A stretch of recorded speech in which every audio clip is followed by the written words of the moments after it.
Why do we wear orange? We wear orange because orange is what hunters wear in the woods to protect themselves from harm. We wear orange because orange is a bright, bold color that demands to be seen and can't be ignored. We wear orange because orange expresses our collective hope as a nation, hope for a future where our movie theaters, our concert venues, our places of worship, our parks, our neighborhoods, and our schools are free from gun violence. And importantly, we wear orange because orange is the color that Hadiya Pendleton's friends wore in her honor after she was shot and killed in Chicago at the age of 15, just 1 week after performing at President Obama's second inaugural parade. After her death, her friends started to wear orange to raise awareness about gun violence. She would have been 21 this weekend. What started with a group of friends on the south side of Chicago has turned into a nationwide movement to honor the 96 lives cut short and the hundreds more injured by gun violence every day, and to demand action. We wear orange for Hadiya and her family and friends, for the teens of Marjorie Stoneman Douglas High School in Parkland, for our friends and neighbors in Sandy Hook. Today, we're grateful to have with us some members of the Sandy Hook community. Riley DeLoughy and Cindy Clement Carlson, who know all too well the devastating impact of gun violence. They're here today to share a bit of their experience and their hopes for a better future. I want to start by introducing Riley. Riley's a 6th grade student at Reed Intermediate School. That means he was in 1st grade at Sandy Hook School on December 14, 2012. The first time Riley had spoken about that day in front of an audience, which in my book makes him incredibly brave and a little bit my hero. So would you like to come on up, Riley? Your mom and sister can come with you if you like.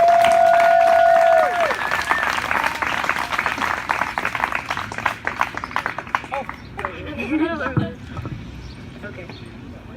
Good afternoon. My name is Riley DeLoughy, and I am from Sandy Hook, Connecticut, and I am a school shooting survivor. December 14th, 2012 started off just like any other cold December Friday. We arrived at our bus stop where we were greeted by our friends Jake and Dylan. We played our routine game of tag, and when the bus arrived at our stop, we quickly said goodbye to our moms, hopped on the bus, and headed for school. That morning, there was a lot of excitement in 1st grade because it was our day to make holiday gingerbread houses with a special guest we had invited to join us. Not long after we arrived at school, a loud banging noise was heard and our teachers instructed us to get into our safe spot in our classroom. I remember my teacher began reading stories to us in an effort to shift our attention to her voice instead of the horrible sounds we were hearing. What could be going on? Was this another drill? What are the banging and screaming noises I hear? These are all thoughts I remember thinking as I tried to focus on the story my teacher was sharing. To help distract myself and my fellow classmates, I offered to share my version of the Nutcracker story, which I had just performed in the week prior.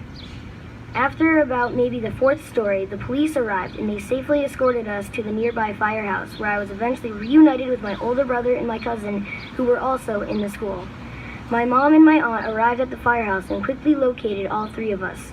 When my father arrived at the firehouse, he took us to my aunt's house, but my mom stayed behind with Mrs. Hockley, who couldn't find her son, Dylan. It was at that point that I started feeling like something horrible may have happened at my school. Boy, was that feeling right. We would never again play the same tag at our bus stop. Dylan would never again be able to come to my house to play Super Mario on the Wii. And I would never get the play date with my friend Daniel that I often begged my mom to have. What happened at that day was absolutely devastating and has forever changed our lives. 20 of my fellow 1st grade classmates and 6 of our educators were killed. 5 years have passed since that horrible day, and I still find myself wondering what my friends might be like if they were still here.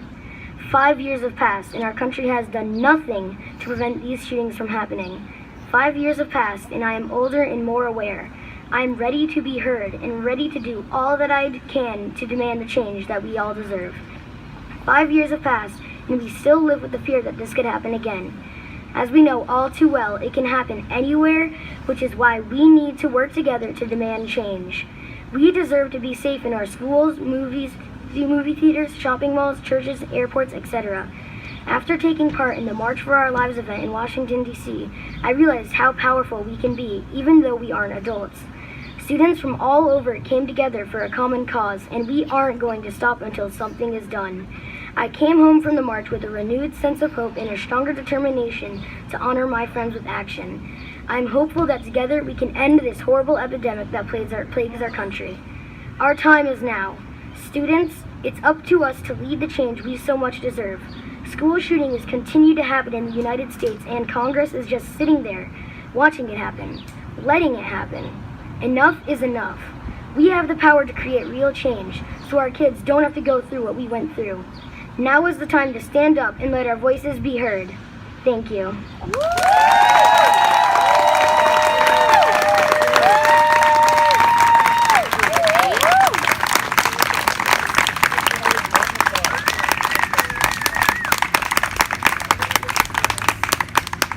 Okay, I said maybe my hero. I think definitely my hero.